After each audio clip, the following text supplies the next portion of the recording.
Sticky fingers. Back with a brand new video. Today I want to talk about brand new New Jersey e-bike sales, and unfortunately they are absolutely terrible, and they are a result of the equally terrible New Jersey e-bike laws, which just went into effect on July 19th, 2026. And today I'm going to explain exactly what's going on. But first, do me a quick favor and please hit that like button, hit that subscribe button, and that notification bell. And that way you'll know every time a brand new video drops. And after hitting that like button, just below the like button, please hit that hype button. Please hit that button and hype me up. One other thing I wanted to say is I also started a brand new YouTube channel last week. It's a side channel and it's titled Sticky Fingers _ Reacts. So please go subscribe to Sticky Fingers _ Reacts. And I have a brand new video on that channel, and it's all about how AI music is taking over the music industry. So please go to that channel, hit that subscribe button, and check out that video. I definitely appreciate your support. Now, back to the video. If it's not abundantly clear, things are not looking good for New Jersey. As I reported back on July 19th of this year, New Jersey implemented new e-bike laws, and it has had a devastating impact on the industry. All e-bike riders must now have a license, and all e-bikes must now be registered regardless of how fast or how painfully slow they go. I'm talking slow, 10 miles per hour, 5 miles per hour slow. In addition, all Class 2 and Class 3 e-bikes must now be insured. This passed back in March, and then the law went into effect on July 19th. Bike shop owners in New Jersey have reportedly seen a drop-off in sales between 20 to 90%. So this has been a really large hit to the once booming e-bike industry in New Jersey. Now, Mike Gross, the owner of Cycle Sport in Park Ridge, New Jersey, said that these laws have had a chilling effect on the e-bike industry.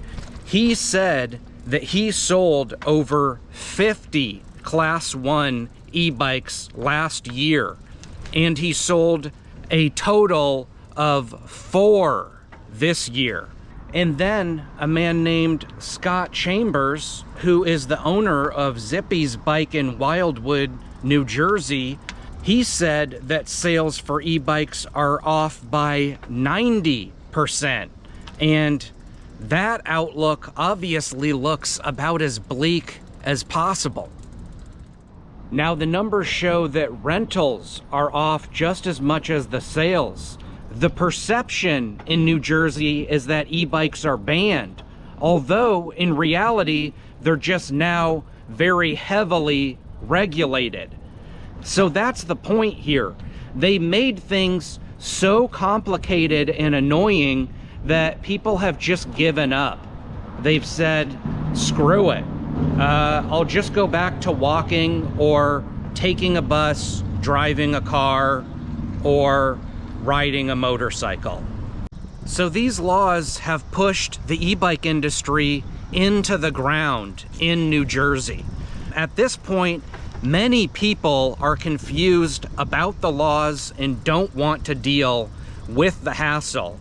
Now, when New Jersey bike shop owners explain these new rules and requirements to riders who are right about to purchase a bike at their shop, including insurance and all the other requirements, many of the customers say that they will refuse to comply, or they choose at the last minute not to buy the bike. And that is why we're seeing such a steep decline in sales. The whole appeal to e-bikes in the first place was that you didn't have to deal with any of that paperwork. You didn't need a license.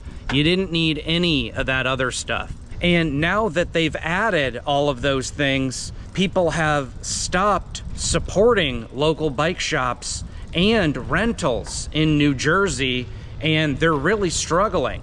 And if we want to find any pros out of that, I would say that I'm sure if we really looked, there are probably a few less accidents that are being reported, but I don't think that that makes up for all the money that New Jersey is losing, all of the bike shops that are going to be going out of business. It sounds like there's at least 10 in New Jersey that have already gone out of business in the time that these e-bike laws have been announced and then actually gone into effect. So the whole thing has just been devastating, and I'm not seeing any direct proof so far that any of this is actually making the streets safer.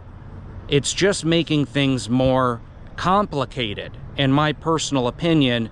So local mom and pop bike shops will continue to suffer and go out of business as long as these laws are in effect.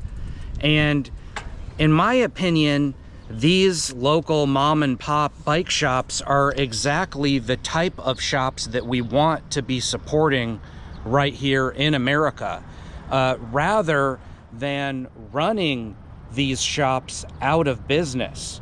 These shops were not given enough warning in order to prepare for these laws. They've got a whole bunch of bikes that they can't get rid of, and they can't sell them to new customers, and the bike companies that produce them won't take them back.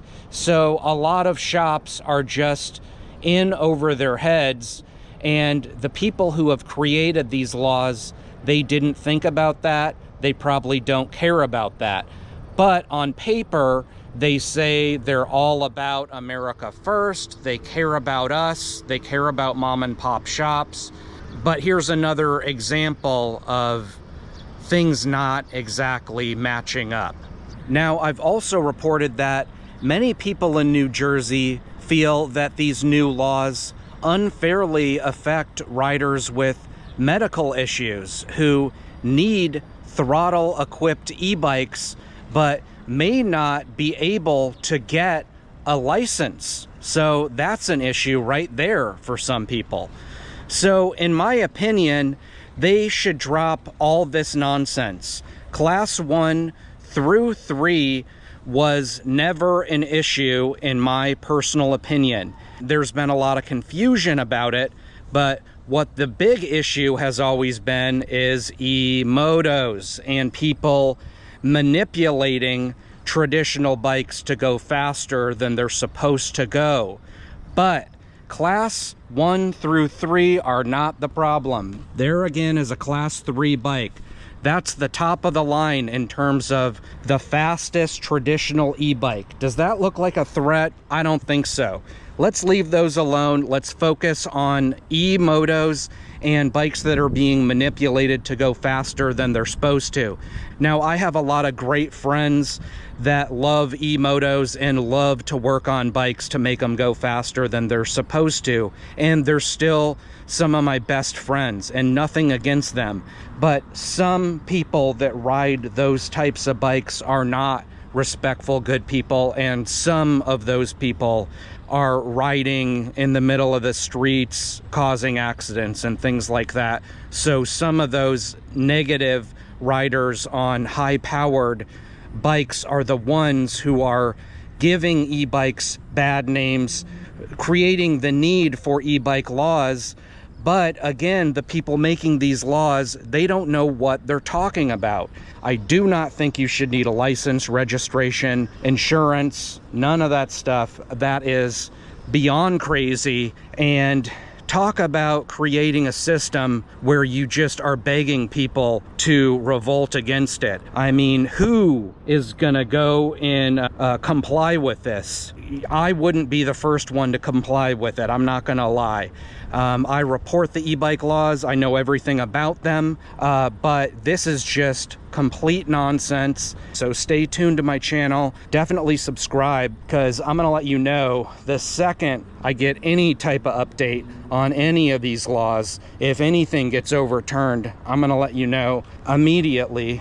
And if you have any questions, let me know in that comment section below, and I'll get back to you as soon as I can. Thank you for watching the video. I really appreciate it. Please do me a favor and hit that like button. And if you're interested in getting a brand new e-bike just like the Ride1Up Roadster V3 or the Aventon Soltera 2.5 or the Soleil E-Commuter, I've also got links for iBex clothing as well as Oakley sunglasses. So check those out if you're interested. And please like, please subscribe, and I'll see you on the next ride. Oh!